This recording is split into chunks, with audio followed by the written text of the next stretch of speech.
I'm Nick Westergaard, and this is On Brand, helping you tell your story. My guest this week is Dani Dufresne. The difference between freelance and fractional, or what we do, is that a freelancer is not going to tell you if your idea is bad. A freelancer is not going to tell you the truth. I feel obligated. You're hiring me literally for the knowledge in my head. So I'm going to be honest with you. I'm going to make sure that you're aware of all of your options. Dani Dufresne is the founder and executive producer of The Oxco, a creative execution firm known for delivering high-impact campaigns without the overhead of traditional agencies. With deep expertise in production, design, and team building, Dani specializes in helping brands bring big ideas to life efficiently, effectively, and without compromise. From assembling top-tier creative talent to pulling off complex campaigns under tight timelines and budgets, she's built a reputation as a go-to partner for getting great work done. My interview with Dani Dufresne is coming right up.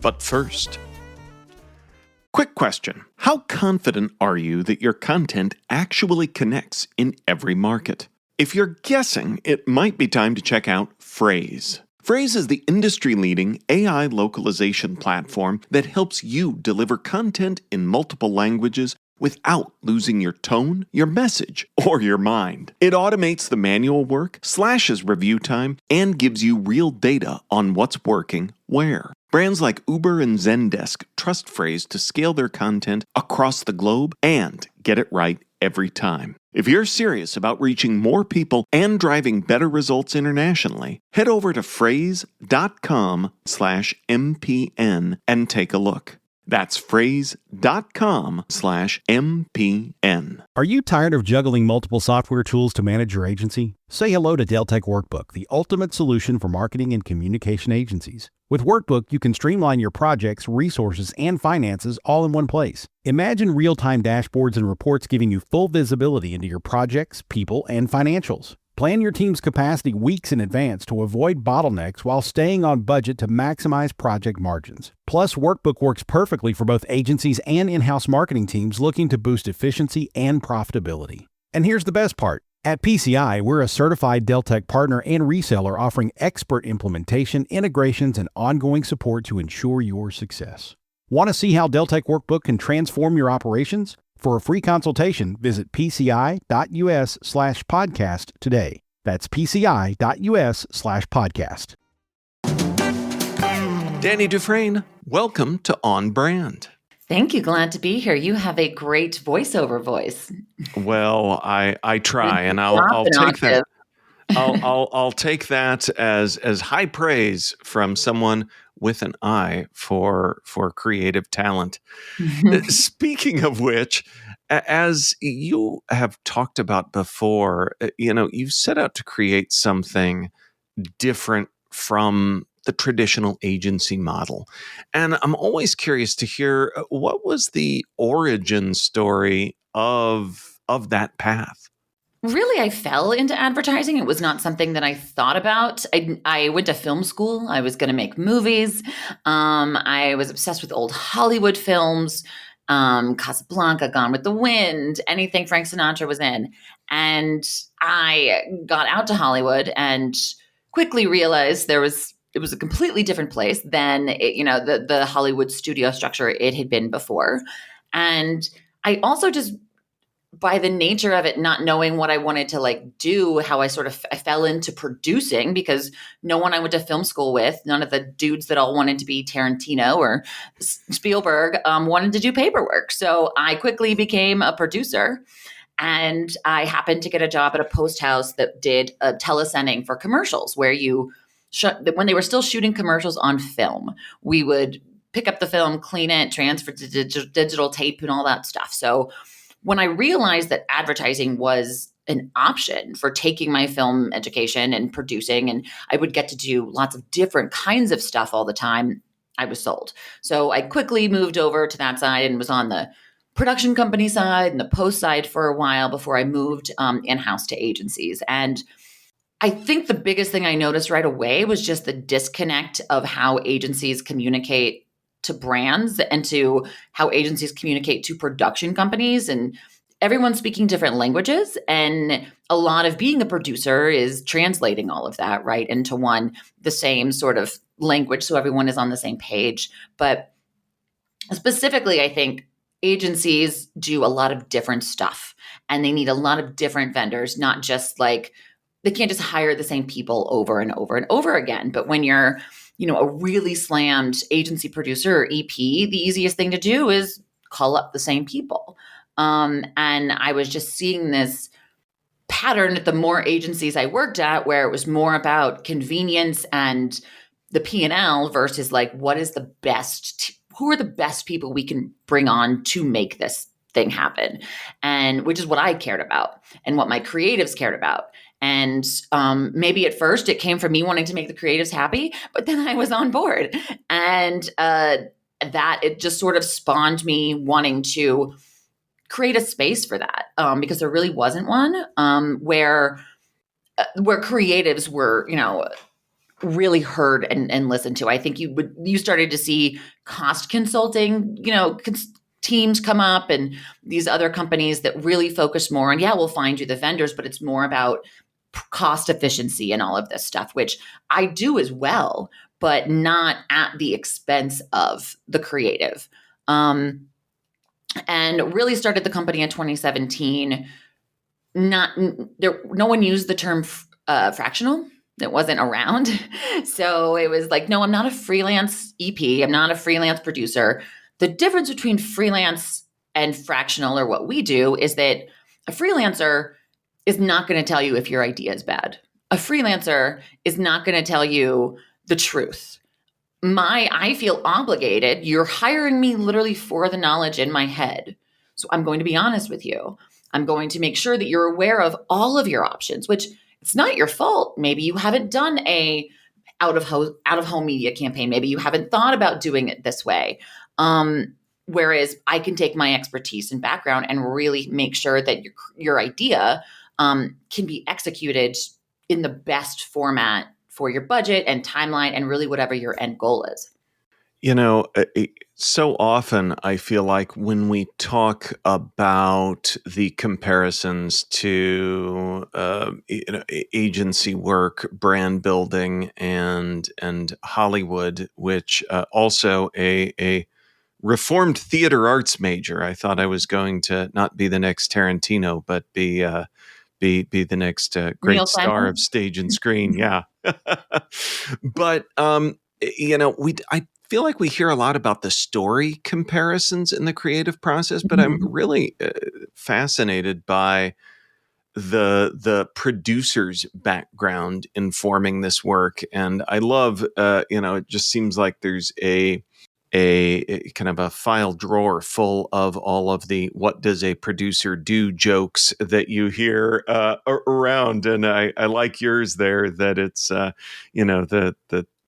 directors or aspiring directors didn't want to do the math and make spreadsheets. Or even just like, why is a producer, like, how many times does a producer say no in a day? And just things like that I think are not funny. Or even just the term producer. I feel like there's a lot of different versions of that term now, and it means a lot of different things, and which is fine, and it should. I also kind of take, like in Hollywood, for example, a lot of people with executive producer or producer titles don't actually know how to make anything. What they're getting credit for is their money or making connection between two people, which is very important. And I think but I don't, sometimes I wish it would be called something else. Right. Yeah, that is funny that it does kind of murky the waters as we work to define things. You mentioned, speaking of defining things, it was before the term fractional, which is kind of everywhere now. But I wonder if you could talk a bit about the Oxco structure in terms of, team building, what that looks like, if it expands, contracts, changes, because I think it's really relevant when we look at an industry at a crossroads with things like AI. Well, that was definitely a big part of it. The more that I was seeing I was at APG agencies. I was at lots of different holding company agencies. And as those all started to merge and just become bigger and bigger monsters, it was harder to get anything good done. That was definitely like what I noticed the most. It was more of more money shouldn't be leaving, it should be coming in. We should be having all of these people in house. And I was like, you're not the best directors and photographers, they don't want to work here full time. That's not going to happen. It's also, you're still spending money, but then you can't scale up and down based on the work you have coming in. I was running an entire department that was creative and production. So if I would hire on a ton of creatives that really had background in health and beauty, and then we lost that client, I'd have a bunch of people I couldn't do anything with. And I think that is still the model of these agencies coming that are, merging together, but you've had the rise of the small agency and, small to mid-size agencies. Maybe it's a creative team that left the Ogilvies or whatever of the world, and they're amazing and pitch the biggest, best ideas. And their brand clients have a lot of trust for those ideas. But they have no idea what something costs. They have no idea how to communicate that in a good way to their clients. So they need to bring on partners that allow them to be in-house. They bring on partners that they can bring a fractional in-house embedded way that help them scale. So we do that on a production operations scale. So we work with a lot of small to medium agencies across the board, various types of agencies, influencer agencies, creative agencies, digital agencies, whatever, that need help to scale their projects and productions of those ideas when they need to. Maybe they have an in-house person that can do some social stuff, but isn't an expert in other things. Or maybe they just want to feature myself in their deck as they're pitching to show that they have production heft and that they can do that stuff. So I work with our clients. We work white label with our retainer clients where we embed producers with them. But they're only paying for what they use. They're not paying for when they don't have stuff going on. They're not paying most of the cost actually comes out of the project production hard cost.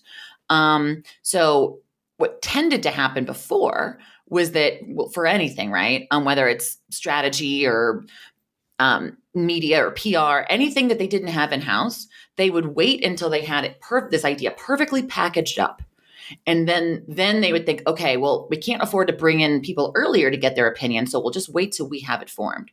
But then there's nothing that can be done to adapt the creative. If you're not bringing in, your PR experts and your media experts and your production experts all together during that creative process, you're missing so much opportunity for the bigger, bolder ideas that aren't going to cost you an arm and a leg, and ideas that actually land with people, not just the same, social post that everybody, just passes through. On Brand will be right back after this.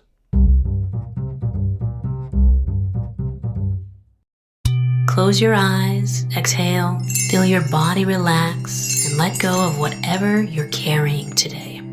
Well, I'm letting go of the worry that I wouldn't get my new contacts in time for this class. I got them delivered free from 1-800-CONTACTS. Oh my gosh, they're so fast. And breathe. Oh, sorry. I almost couldn't breathe when I saw the discount they gave me on my first order. Oh, sorry. Namaste. Visit 1-800-CONTACTS.com today to save on your first order. 1-800-CONTACTS. Now, back to the show. The model is really leaner and faster, but it seems like there's a balance to find to maintain both bold idea, creativity, and quality without the bloat of going too far in the other. How do you balance that? Well, with my trusted clients that I've had for a really long time, they tend to be very senior creatives, right? That have been around a long time. They're used to the old school model where you come up with an idea, you hire a director or someone else, and they really figure all the rest out of it for you, right? That doesn't happen anymore. That very, very rarely does that happen. Now, everything has to be leaner and faster, but you also have to have the entire idea fully thought out and packaged before the client will even say yes to it and like give you money to make it. So I actually spent a lot of time doing this in-house when I was at Weber Shandwick, and other agencies, but teaching creatives how to think about production, how to make your own production book, how to take a concept and break it down, because the senior creatives never really had to do that, but the junior creatives they're not being taught that by the people above them. And now they're expected to know, okay, well, what's in the background? What is our color scheme? What do we think kind of the shots are like? Stuff that you might have a photographer and director add to, but the clients now want to basically see exactly what they're going to get before they'll even pay for the idea. And so I think that's a big part of it. And just from my resourcing background too, like I bring on creatives. Like if I'm working on a project that is an agency idea or a brand idea, and they need something specialty, right? Like, we want a women's voice. So we want a female copywriter who has a strong sporting and outdoors background. Great. I got that person. Let's do it. And we bring those people and experts on to the team. Or if we're doing something that's more of like a reality show type series, I have producers and people that I bring on that are very specialized in that piece. And then my agency producers are very specialized in understanding that sort of that translation workflow that I talked about, as far as brand to creative team to production, and making sure everyone's on the same page. But I also make sure that when I'm embedding my team in other agencies, that it's someone who really fits their vibe, right? Who fits their work style at the same time, so that they're more likely to say, hey, we have this idea, and like bring them in earlier and not just use them as a like last minute, please help us thing. So, as this central hub, it really seems like a big part of your work is both understanding client needs, but also understanding your team as well. And it's balancing, I would think, a lot of personalities. How, I mean, how do you work to? Because I would say that the leadership and team building side of that feels like it would be a challenge compared to, this is my team. It's the same every day. I lead these same people. I would say that from 20 plus years of producing, a big part of that is managing egos and managing people, figuring out, like, I know what they're going to say or what they want or how they feel about something before I even ask them, right? Or I will say, hey, here's how you should approach so-and-so. And it just becomes second nature to me to knowing that. And what's actually been more interesting is teaching my team those skills, because some of that comes from failure, like allowing them to fail, but having their back when they do and taking the hit. So I think like years of that, it just became second nature to me, that like I don't actually find it difficult.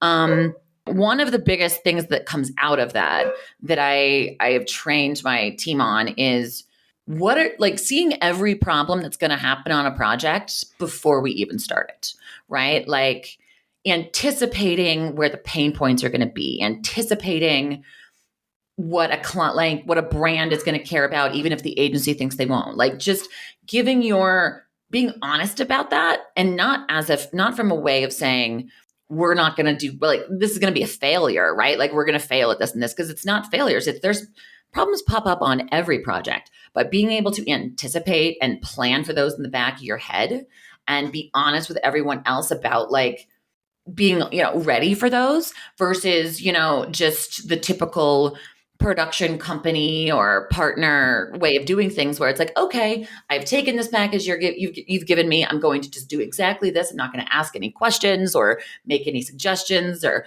this is what you'll get. And then they're shocked when they're getting like this subpar thing that they haven't that doesn't have really any heat to it. As we look at kind of the big part of the challenge of that role of kind of being this critical intermediary between people, I alluded earlier to a world that is AI obsessed and an industry that is built around creative work, production of creative work, as we've been talking about. Mhm. And really, the industry kind of being at a crossroads thinking, okay, what does this mean for us? And I would say it seems, my guess is it might be even more challenging with that level of where you're at in the work of looking at it both from the client side, both from your creative team that you're sourcing and managing as well. What does that look like today, and what might it look like tomorrow? I I get a lot of flack from some of my production people and friends for this, but like anyone not embracing AI for like what it is right now is going to be like at the back of the line later. I think that there's sort of two things that I see AI doing right now. I see AI, the growth of it is you can't stop it. It's inevitable, right? But from a production standpoint, whether I'm doing an event or a photo shoot or a video or a video game, any of the many weird, crazy things that I've done, the hardest thing to do is to get everyone at the beginning to see the same thing. We all start in our brains at a different, like, we don't start at a blank black box, right? If I say imagine a beach or imagine a chair, your brain automatically starts with something that you know and is what your idea of that thing is. So no matter how many swipes or example images or things that you set up, sometimes a lot of times the client is expecting something totally different, or the production company is expecting something totally different, especially when you're in the world of wanting to push boundaries and come up with something no one has done before. So how much easier is it for the creatives to spend their time on what's most important to them, which is ideating and creating, and not having to figure out like how many versions are they going through because they can't get the client to understand what it is. If they can visualize it that much faster, and they can maybe even see the issues with it and tweak the creative overall that much faster in the creative development, how great is that? Like, how I know so many creatives who are amazing at big ideas and then they're really bad at like figuring out, okay, well, how do we do this? And Right. what's it look like on paper to sell to a client? And that helps sell it to the client. It helps my team price it out and make it and improve upon it. And I think that's like the biggest thing, right? So creative development, ideation, getting to the golden nugget so much faster is like one end of it. And then the other end of it is, yes, there's going to be beautiful production stuff that's made completely on AI. I have seen more recently, but everyone wants to check out Industrial Color. It's a company I used to work for, so I'm happy to shout out for them. They're amazing. They have launched probably one of the best photo and video AI programs that I have ever seen. The texture that they're getting in clothing. But think about it like if that's what you can now use for e-com or for your lower parts of the funnel, digital banners and stuff like that, that's more money for you to be putting in the high quality stuff that you need to be doing, or in where I'm seeing everything go as far as IRL over URL. You can be throwing more events and partnerships and building community. It's just balancing it out more. Whereas I think for the last 10 years, everyone just had to throw less money in a bunch of different directions because they didn't know what to do. That's so true. I think, for the last couple of decades, it's like been CMO pizza, where the pizza isn't getting any bigger. We're just having to slice it into smaller pieces. But that's our budget. And And brand managers are too scared to do big ideas because they just want to move on to the next brand in their portfolio. So they just do the digital media buy that they're being sold the data from the media people. So how much can you even trust it? So they are just doing more of the easier stuff that actually has less impact and not building their own community. So if there are creatives listening, thinking, okay, it's a good point. I need to take some deep breaths, get the smelling salts, and embrace AI as part of my process. Is there a rule of thumb that you would give them in considering how they might do that? Start small. And this is across the board, right? Once you start using AI for small things, right? So I have AI zaps and things that it's like they pull all of the RSS feeds about certain topics in the industry or certain things that I love to read about or talk about. It filters it into my Notion database to where I get one like place to go for all my information. That's one way I use it. There's getting competitive analysis about certain brands so that I can pick out what are the talking points that we should really be like focusing on. Research and all and like the back of the brain stuff that just is going to help you get to where you need to be even faster. Even just something silly like how is this like punchline sound? And then you get 20 different versions of it. You're hardly ever, if at all, copying and pasting and giving what they gave you, but it sparks something in your brain, right? It takes a week of 5 creatives in a room ideating into like an hour and a half. I love that. Great advice. Well, Dani, I have smiled a lot during our conversation, but it is now my turn to get to ask you for a brand that has made you smile recently. I am a big fan of brands right now that are building their community, as I've said, but also just instead of just using influencers who are basically just brands now, they're partnering with other brands. I think brand partnerships with other brands, even if they make no sense, and sometimes if they don't make any sense, it makes the most sense, right? So I'm really loving I think it was Living Touch and Crocs did a great partnership where they made a Croc style holder for the hand sanitizer. It makes no sense, but it's great content. It's silly. There is some connection there, but it's not like, it's just fun. And it's one of those things that takes trust and people get a kick out of. And you've seen a lot of that lately, like the Oasis and Adidas stuff that came out of Adidas UK. But like, I was loving that partnership last week or 2 weeks ago when it launched. I love that. A great smile. Dani, where can folks go to learn more about who you are and what you do? Yeah, they can check us out at theox.co, or they can hit me up on LinkedIn anytime as well, Dani Dufresne on LinkedIn. And yeah, I'd be happy to chat with anybody anytime. I could talk about this stuff all day long. Awesome. Well, we will link up to all of that in our show notes, which folks can find at onbrandpodcast.com. Dani Dufresne, thanks for being on brand with us. Thank you. On Brand is part of the Marketing Podcast Network. If you like what you're hearing, if we've made you smile, you can always listen free on Spotify, Apple Podcasts, or whatever your favorite platform may be. And please take a moment and rate and review the podcast to help others find the show. Until next week, I'm Nick Westergaard, and I'll see you on the internet.